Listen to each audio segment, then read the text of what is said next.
Hello, everyone. Hope everyone's doing well. I got some things in from Sparrows and eBay. Sparrows come out with a lot of newer stuff recently, and one of them, I never got the Dark Shift set, but they came out with a Dark Shift expansion set, and it has some things in it that I didn't have, but I thought was all right that I get. And one of them is a bypass tool. Let me go get that padlock that I got. Sorry, semi-prepared, but not fully.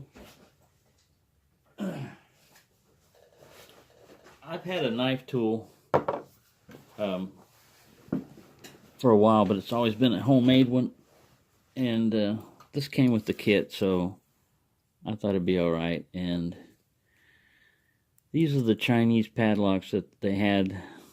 Somebody had painted on the circuit breaker boxes on the apartment complex. For every unit, there was a padlock instead of a anti-theft tag or an anti-tamper tag that they normally have up there. And some idiot had painted all over them, and the core on these weren't even turnable on most of them. I cleaned this one up a little bit, but they're so easy to bypass. I mean,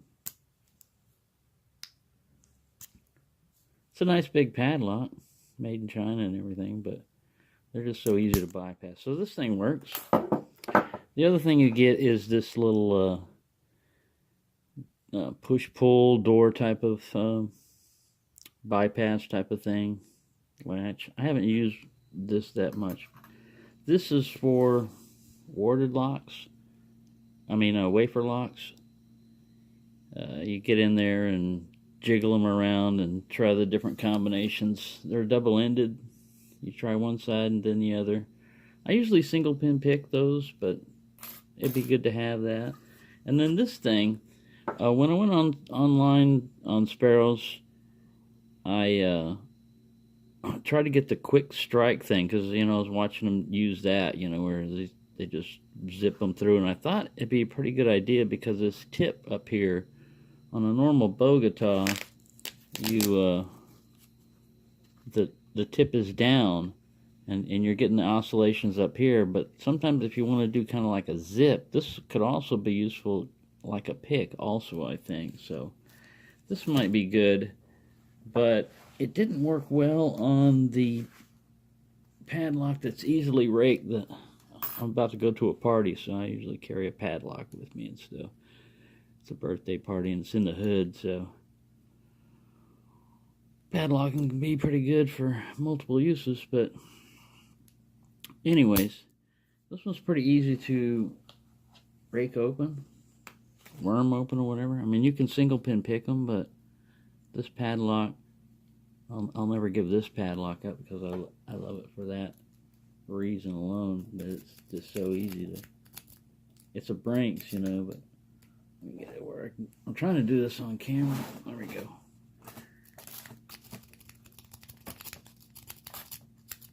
Now it's acting up for the camera.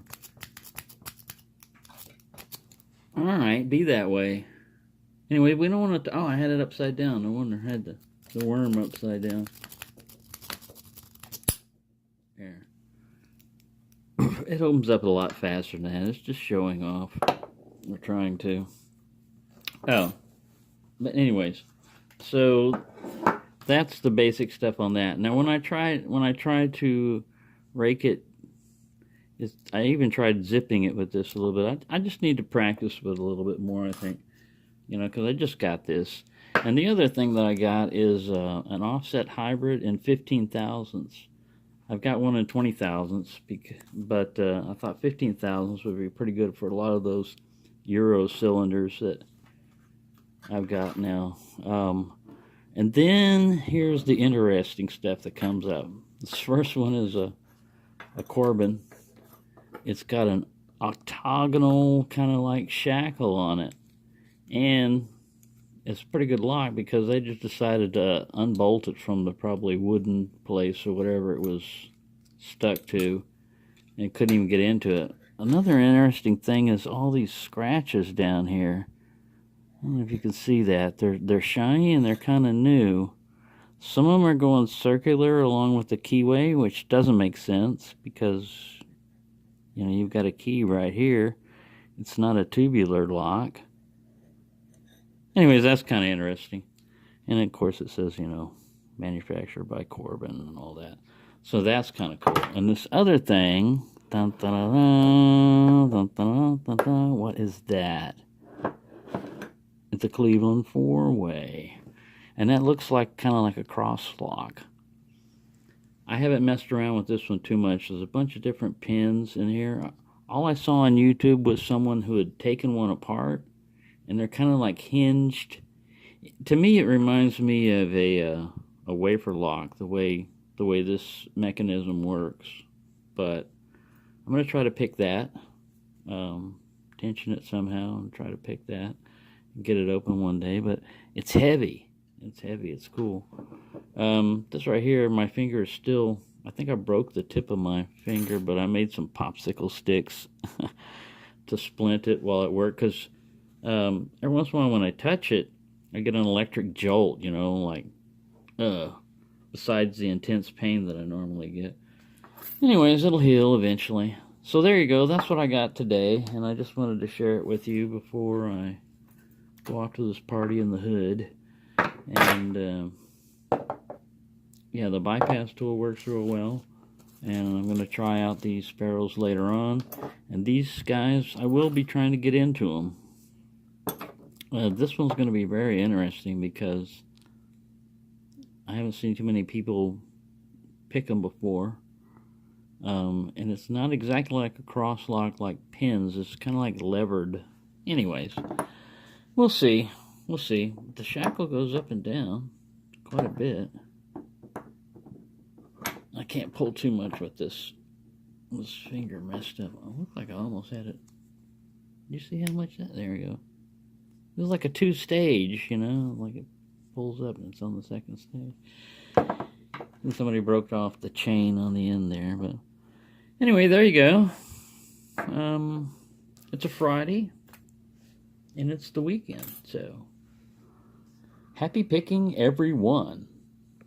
This is just a little addition to that. Now that I got that knife tool, I mean, I bypassed locks before, but I was playing around, and Black Dolphin 90 told me that this thing was bypassable, and I had tried it before. I don't know if I'd tried very hard or anything, but usually when you bypass one, it's usually push the pins all the way up and then go down in. But this one's kind of more like in the middle, and you got to aim to the right. But it bypasses fairly easily. And it's kind of a tricky lock to pick sometimes. So if this were your particular lock and you lost the key, one tool is easier to carry around with you than like a pick and a tension wrench. And if it's an unshielded lock, I don't know why you'd be using it on anything. But they're that easy to get into. Even though it's this other cutout here has got to be for looks only, because if you can pull one paw back, you know, you're not engaging that other one. I don't see how it is, but it might be possible, but it's that easy, basically. So there you go. I like this little tool. It feels alright. It's got kind of serrations down here for some weird reason. Because when I knife, I go more down like that, but I don't know what you would have it up there for. If you were gonna, it's nice and slim. If you were gonna carry it, if you were gonna use it like on a bench or anything like that, then you would probably want to put some heat shrink on it or something like that to give you a little bit more purchase. But it's nice and sturdy, so it's pretty good so far. I just want to throw that one in there for you. Hello everyone. So this is a continuation of that Dark Shift expansion kit. So this is a double-sided wafer lock. It's an American H15. And you can stick your tension wrench here in the middle to help tension it. You can try it without a tension wrench in there, but it it's better. I put the tension wrench, the tool all the way in. No, tension wrench fits in between that slot there, and then you just wiggle up and down, and you can pull your pick out as you're wiggling up and down. Oops. Tension wrench jam. Try this again here. Insert tension wrench. Get over there. Stop misbehaving. Right, you're in there, you're in there. I'll get the pick. We'll try this side. We stick it in there and we wiggle.